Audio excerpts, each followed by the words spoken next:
जो शख्स ये अकीदा रखे आप सल्लल्लाहु अलैहि वसल्लम के बाद कोई नबी बन सकता है, बना है या वो खुद है, तो क्या आप लोग इस दावे के दलाइल दरियाफ्त करोगे?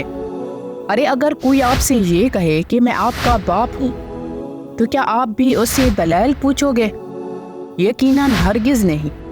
अगर इसका इलाज दलाइल से नहीं होता तो फिर नई नबूवत के लिए दलाइल कैसे दरियाफ्त करते हो? जिस नस्ल में नबी हुआ करते थे वो नस्ल ही ख़त्म हो गई। लोग कहते हैं कि नबूवत ही ख़त्म हो गई, लेकिन मैं कहता हूँ कि वो नस्ल ही ख़त्म हो गई जिसे नबी बना करते थे। बनने से नबी नहीं बनता बल्कि खुदा बनाता है। पैगंबर जब भी आया अनपढ़ उम्मी आया। किसी पैगंबर का कोई उस्ताद नहीं, किसी पैगंबर की कोई तसनीफ नहीं। पैगंबर किताबें लेकर कुतुब फरोशी के लिए नहीं आया करते।